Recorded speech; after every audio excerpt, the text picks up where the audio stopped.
So welcome back to the UN Climate Talks here in Cancun in Mexico. You've just been watching a press conference from Tick Tick Tick, which is one of the big campaigning organisations here, and Salim Ul Hook, who was one of the speakers. We hope to get his impressions of the conference later next week. You can also watch his video blogs online. I think he's updating them every day, if I'm right. Delighted to say that we've been joined by Anna Collins again. She's a bit of a feature on our show. She's been on everyone since Copenhagen, in Bonn and Tianjin, and now again. Anna, do you want to introduce yourself? Yeah, I'm Anna from the Adopt a Negotiator team. You have quite a few of us on all the time, but do you want me to reintroduce that? There's, I think, 11 of us here from 11 different countries blogging about the talks, our country's position, what's going on, and just giving a general overview in a collaborative way of the UN process. And where can people find your blogs? Because they are actually worth reading. I'm not just saying that because Anna's sitting here. You can find all our blogs on www.adoptanegotiator.org, and I'm under the United Kingdom category. Cool. We're going to talk to you a little bit today about your impressions of the role of women in these talks and the negotiations and how they impact that. But first of all, I thought I'd get your impressions on the talks so far, because you track them more closely than a lot of people, and I just wanted to see how you feel it's going, really.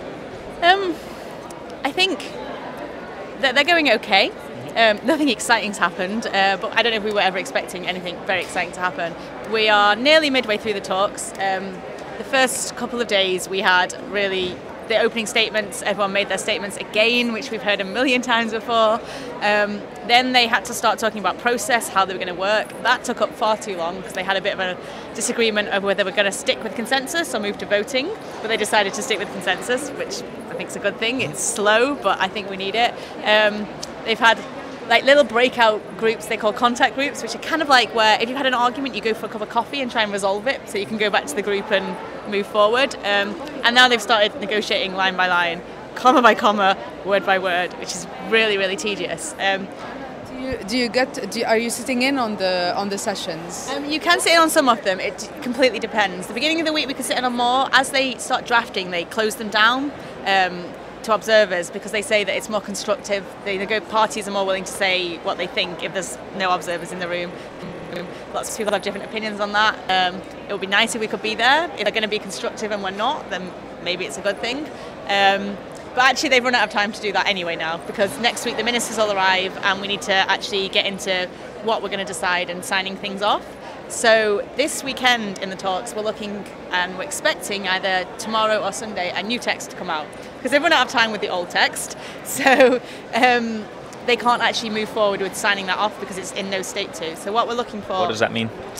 With signing it off. Yeah.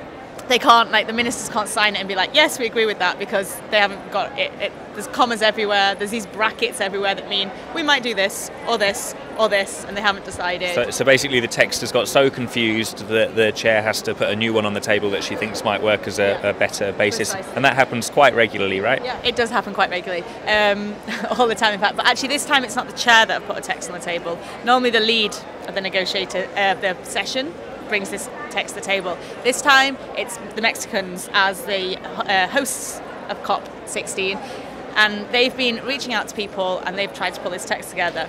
Those who were following last year will remember in Copenhagen the Danes tried to do something different and it all went catastrophically wrong, and it caused a big stir in the first week with people rejecting the text, and no one wanted it, and there was very strong reactions to it. And there were some rumours that the Mexicans were being accused of bringing out some kind of secretive text, but Christiana Figueres said this morning that she doesn't think that's happening and that the Mexicans are doing quite a good job. So. Yeah. She said that we met with her yesterday. She said the same thing, and the reason that people think they're doing a good job of it is because that they've been reaching out to a lot more countries than the Danes did. The Danes had quite an exclusive group. The Mexicans are trying to get more opinions in, more feedback, more parties represented in the text, and then we'll see what the text looks like. Until we see the text, we're never going and hear what the countries have to say about it. We don't know how they're going to respond. And we showed yesterday the video of the Adopt a Negotiator team, all of you trackers meeting with Christiana. You were there? Yes, yeah, I was there. And how did you feel about talking to her and her reaction? I really like talking to Christiana. The Tracker project's been going for a while. We've had meetings with the old executive secretary, who was Ivo de Boer, and The meetings were good, but they were always quite hard, and it was a lot of policy. And when we meet with Christiana, it's a lot more emotion, a lot more feelings, and a lot easier to get engaged with, and you feel much more of a connection with her. So it was a really nice meeting. Which brings us to actually what we were talking about today, having, we were talking mostly in today's episode about women and their role in the climate change world. And from your point of view, we wanted to ask you about that actually. Yeah, what we've just mentioned now that Christiana Figueres is the kind of not really a new executive secretary anymore. I think she's been in the job since June. But do you think there's been any change? The fact that there's a woman who's kind of the head of the UN climate talks now, and if our viewers wanted to see the meeting between the Adopts Negotiator team and Christiana, they can view it on OneClimate.net/Cancun, and it was quite a powerful video that came out of that. I think Christiana in tears after I don't know. You guys always seem to manage to get people emotional. I think you had your lead negotiator in tears as well last year. So has it made a difference having a woman at the head of these talks? Do you think? I hope so, because I think what we're looking for. Copenhagen. That's exactly the same answer as the last person gave. I hope it has. Because in Copenhagen, it obviously all ended badly with bad feelings, and what we're so much looking for now is a spirit of compromise. We're not looking for one meeting that's going to save the world or change the world or fix this whole process. What we're looking for is for countries to start to compromise and to move forward step by step, time by time with these negotiations. And if you look at the differences between men and women and gender, and it's not even men and women, it's actually working practices more than men and women, because some women can work in a very male way and some men can work in a very female way. It's more to do with the spirit of how people work, with if they're looking for compromise and for everybody to be treated equally and to move forward, or they're more competitive, standalone positions. And so if we can get a bit more of the female way of working, whether that is from males or from females, into these negotiations, then hopefully we can start to move forward with compromise, as opposed to, Christiana said to us, she said, if you could do one thing for to your negotiators, is if you hear them make the same statement again that they've always made, just stop them. Tell them, no, that's not appropriate. The time for making statements is over, and the time for compromise is beginning. So how has it been for you working with your negotiator, who is actually also a woman? Last year...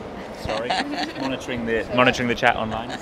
Last year, we had the UK is actually one of only about 17 or 18% of countries that has a woman as a lead negotiator. Last year, I had quite a good relationship with the lead negotiator, but she was quite composed. She wasn't like Christiana Figueres. No crying. Well, a little bit of crying actually towards the end, but she was quite composed. And it was nice to have that. As a young woman, it was nice to have that relationship between us. This year the same. She's a woman, and it's nice to be able to connect at that level, because sometimes men in suits, they can be intimidating. We live in a world where men in suits can be intimidating, especially to young girls, so it's nice. Although I should say that it's not just Christiana Figueres that this process has reduced to tears. Ivo de Boer, the previous executive secretary, famously broke down in tears in Bali, is it 3 or 4 years ago now? I guess that kind of highlights the differences in gender, though, in the reaction that people gave when Ivo de Boer cried, to the reaction that Christiana gets when she cries, and that's as much about them as about the reaction, what people expect from men and women. It was a very different reaction. He does it less often. I think we might see over the next few years that Christiana's a bit of a crier. I think this might not be a one-off event, but I think that's okay. She's a tough cookie as well, though, isn't she? When you speak to her, she's certainly inspiring. I'll remind our viewers, you're watching live coverage of the UN Climate Talks coming from Cancun in Mexico. We're broadcasting with our partners Tick Tick Tick and Link TV. It's an interactive show. We can accept your questions and your comments. You can get in touch with us via the hashtag OneClimate on Twitter, or if you're watching on OneClimate.net/Cancun or in any of the embeds on various websites around the internet, then you can use the chat box, send us your messages. We've had one message come in, and it's saying, Anna, it relates to the Adopt a Negotiator project. Anna, why are there only 11 nations followed by the Adopt a Negotiator trackers? Funding. If we could have a tracker for every country in the world, every country represented at the UN, that would be amazing. As it is, obviously, it costs money to bring people here, and so they pick the countries based. You're volunteers, though, right? Is it just it's just the money to get people around the world and give them somewhere to stay is not cheap. Yeah, and so they pick the countries through the countries that have. it's a shame, but have real power in the negotiations that are real big movers and shakers and can actually change things. So, for example, the USA, but on the same respect, India and China. So it's not just the big Western nations; it's all the nations that could really change things. And then we also have trackers from the nations we go to, because obviously Mexico is a big player at this session. So for the first time, we have a Mexican tracker. We have a South African one because next year we'll all be in South Africa for the COP. And just your perspective on the kind of tone of these conferences. This is for the first time that the negotiation hall where the delegates are based has been split off from the rest of civil society. Has that affected the way that this conference is proceeding, do you think? I don't know if it's affecting hugely the way the negotiations are proceeding, but it might have a bigger effect later, and it's definitely affecting how civil society can participate in the process. It's like a 20-minute bus ride to get up to the other negotiating session. But I also think that it's making some things quite obvious because of the contrast between the two. I mean, I don't know how much you can see on the screen of what's behind us, but it's... Some booths. Yeah, some booths, and then if you could see up, it's basically an airplane hangar, I guess. That's like a warehouse. Yeah, a warehouse that's been not very well decorated. It's pretty grey. There's some booths, some civil society, it's concrete floors with a bit of grey carpet down. And then over at the Moon Palace where the negotiations are happening, it's a 5-star all-inclusive luxury resort, golf and spa. So there's terraces, there's ceilings, there's like stained glass, there's a lot of fancy stuff going on. And even though an amazing beach. There's a beach and a pool, which no one's ever in. And would you want them to be in the pool or negotiating? Not negotiators, but I'm thinking at some point I get a lunch break that I'm going to have to get in the pool. Maybe if all the negotiators sat around in the pool, it might make a bit more progress. Maybe not. Maybe we should lock them in a room with no food. Meditation garden, which I found today. They have a meditation garden down there. They've got it pretty nice over there, haven't they? Yeah, they've got it pretty nice. And what I actually think is that the contrast maybe in some ways shows the value that other people put on the participants in the process, that they're in this luxury and then we're in a kind of warehouse. And if it lays that bare and then we can then address it, then maybe that's the climate camp where they don't even have flushing toilets. Might be by choice. I haven't actually made it over there yet, but yeah. But do you think that it's an appropriate venue? Because it's like there's, I don't know, I was chatting to a friend, Josh actually, who you know, and he was saying like this is it's a gift to people who are sceptical about this process. You're locating it in a 5-star resort in one of the most unsustainable cities in Latin America. I imagine it doesn't feel like it's going to be a venue that inspires sustainability and progress unless the depression that kind of these soulless places kind of emit kind of gives us some motivation. Like what do you think about it being based here in Cancun? Yeah, I don't like being in a city that's like this, and it feels like we're in America more than in Mexico. But again, with the case between the two negotiating venues, the difference between Cancun and the rest of Mexico, the contrast between that also is laying bare lots of things. It's making things very obvious. To me, it makes obvious the problem behind this whole thing. Not the negotiations, but like climate change as a whole. We're in a town, a city where overconsumption beyond what we only need to be content to be happy in life, and this is overconsumption well beyond that. Like, it's capitalist, it's like buy, it's consume as much as you can. Like, just the people all around, the people on the beach, it's just everything's about consuming. And if being here lays that bare, and it doesn't hide behind the sustainability and the eco-ness, actually what's laid bare is the problem, then if we acknowledge that again, maybe we can work to fix it. You can't fix a problem until you've acknowledged it. And so if these contrasts help us to acknowledge the problem, then maybe we can move forward and start to fix it. Zaina, do you have one more question? Was that a nudge that I just felt for you? No? Okay, that's good. It's we just probably ought to wrap up the interview actually, because we're going to crack on with our schedule. We've got lots of interesting stuff to come.